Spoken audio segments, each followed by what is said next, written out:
맹호연시 두 번째는 친구의 농장에 잠시 들러 과고인장입니다.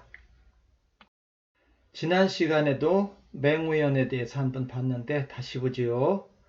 호북성 양양 사람으로 절개와 의리를 존중하였다.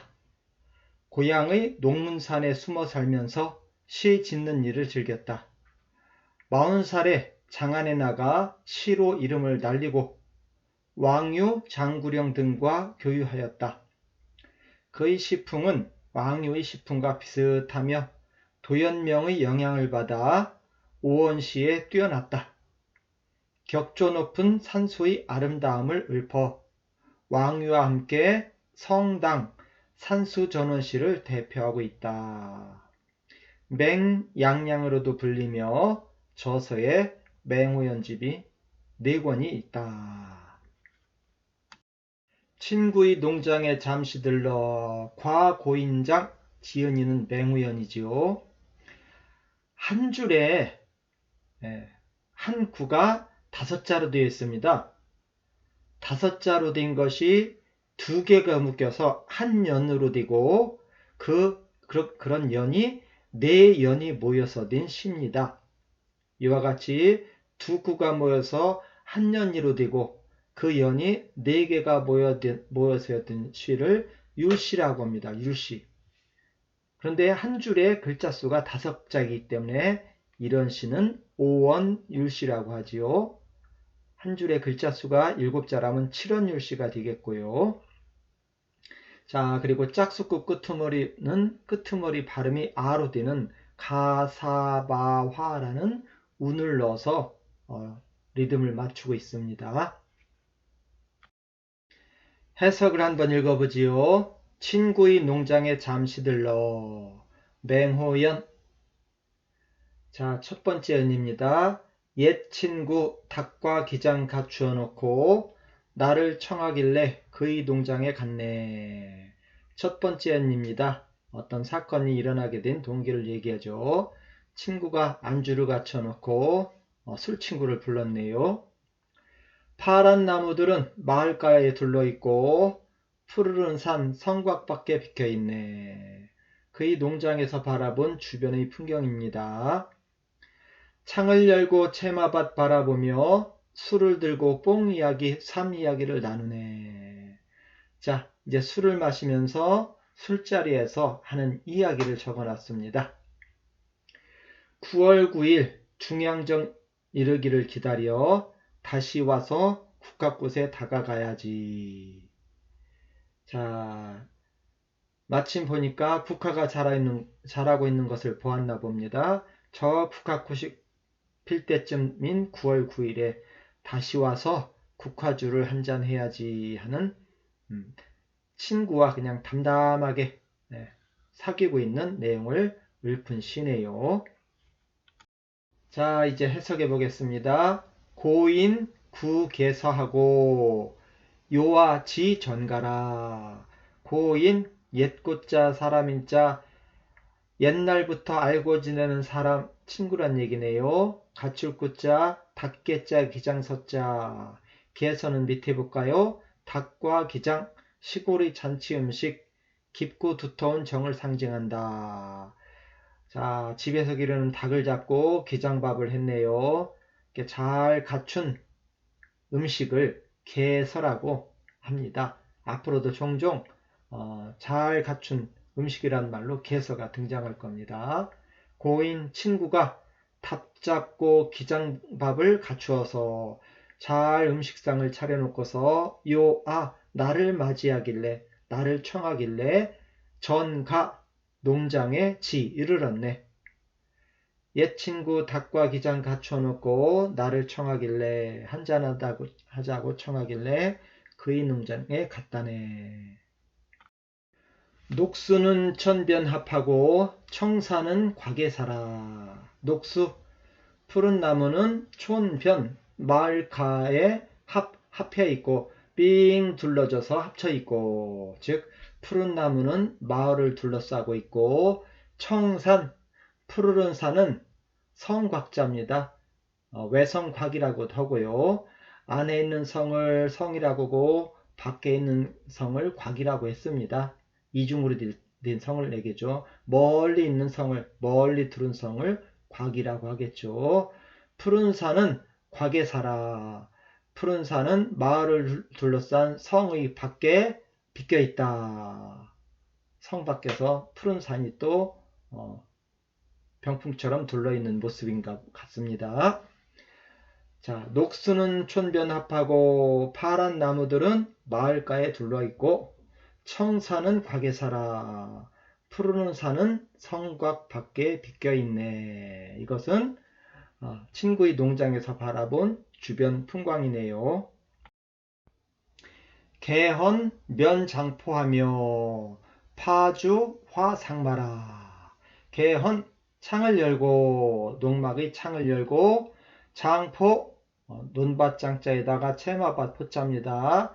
채소밭을 면 바라보며 창밖에 있는 자라는 채소밭을 바라보며 파주 술잔을 잡고 술을 마시며 화 이야기한다. 뭐를요? 그 채마밭에서 자라는 뽕나무 상자와 삼마자, 뽕나무와 삼에 대해서. 여기서 삼은 인삼이 아니라 옷감을 만드는 대마를 얘기합니다.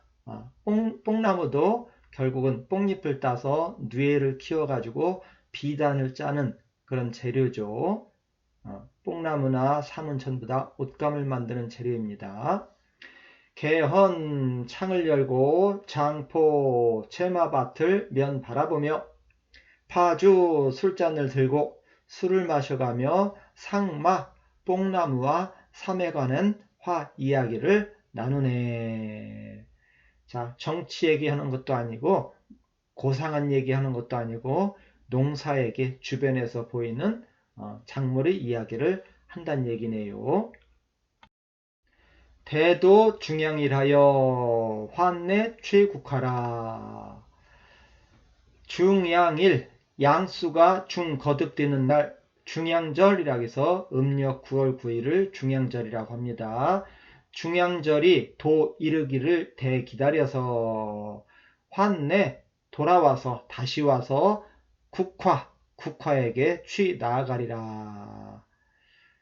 중양일을 9월 9일인 중양절이 도 이르기를 대기다려서 환내 다시 와서 국화꽃에게 나아가리라. 국화꽃을 감상하리라. 자, 중양절은 양수가 겹치는 날인데 동양에서는 홀수를 양수로 하겠습니다. 양수는 1, 3, 5, 7, 9죠. 그 다음에 짝수를 음수로 하겠습니다. 2, 4, 6, 8. 그걸 갖다가 주역에서는 양수는 건이라고 해서 하나를 뜻하고요. 음수에서는 두 개를 뜻하지요. 여러 가지 얘기가 있습니다. 그런데 가장 대표적인 것은 남녀의 성기 모양에서 나왔다고 합니다. 남자는 하나를 뜻하고 여자는 둘로 뜻합니다. 그래서 남자들이 이런 것을 만들었기 때문에 양수가 겹치는 날을 좋은 날로 여겼습니다. 그래서 중양은 양수가 겹치는 날은 1월 1일, 3월 3일, 5월 5일, 7월 7일, 9월 9일을 뜻하는데 다 명절로 삼았습니다. 음력 1월 1일은 설날이죠. 3월 3일은 삼진날, 5월 5일은 단오, 7월 7일은 칠석, 9월 9일은 양수가 가장 성한 날이 구죠. 양수가 가장 성한 날이 겹친다 해서 9월 9일은 중국에서는 추석보다도 이 날을 더 중요하게 여겼답니다.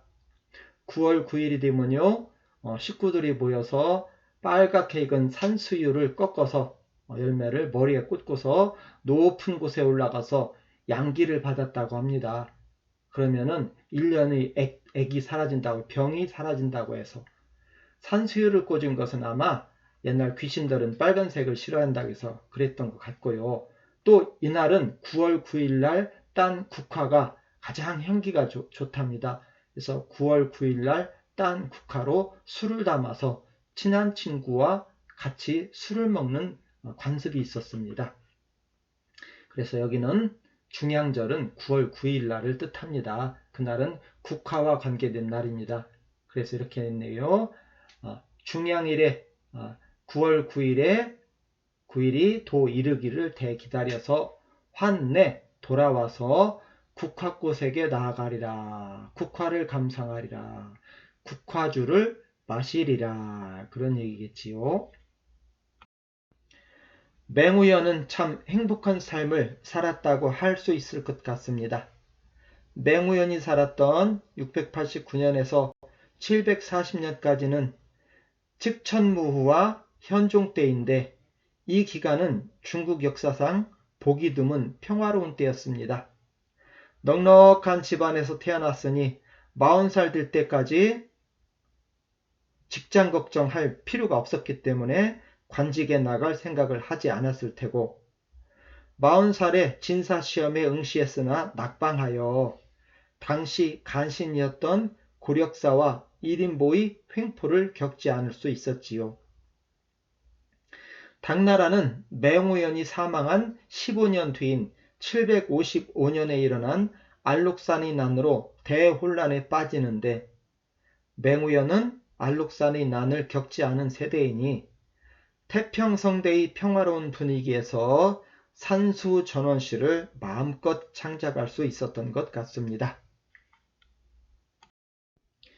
친구의 초청으로 친구의 농장에 가서 잘 차려진 안주에 즐거운 술자리를 갖습니다.